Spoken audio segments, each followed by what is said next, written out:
work na. Lamig. Tapos madilim pa.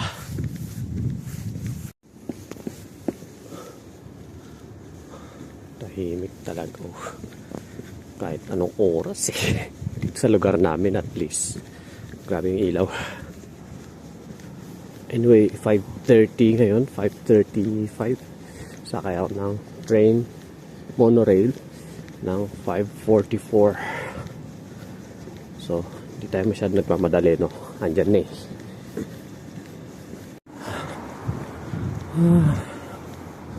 Layo ng ibabiyahe ko nito.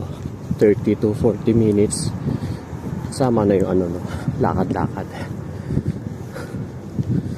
Nag-work ako sa ano, factory. Maganda naman ang bigayan dun eh. So, tinataas nila kasi yung sweldo ko every year. Which is common naman yun, di ba? So, gusto ko na lumipat ng bahay. Kasi doon sa bahay namin, 5 floors. Walang elevator.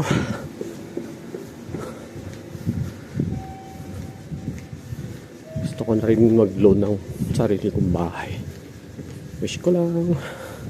May mga kasabayan ako dito. Dito maraming tao pag mag-work na. Nyo ah. Maraming tao.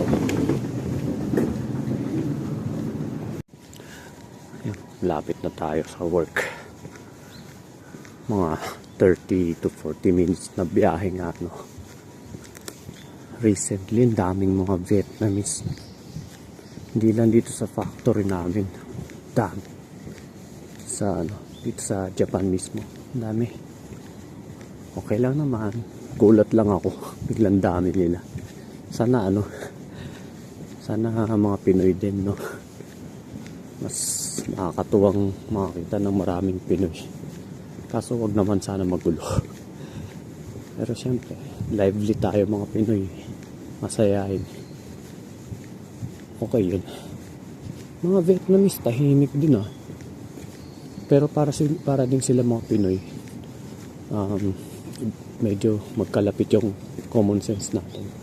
Pero naturuan lang talaga sila bago sila pumunta rito na maging tahimik pagka ano, nandito na sa Japan. Kasi tahimik ko nga hapon eh. Siguro yun, naturuan sila. Kaya pag nakakita ko ng mga Vietnamese na naglalakad dito,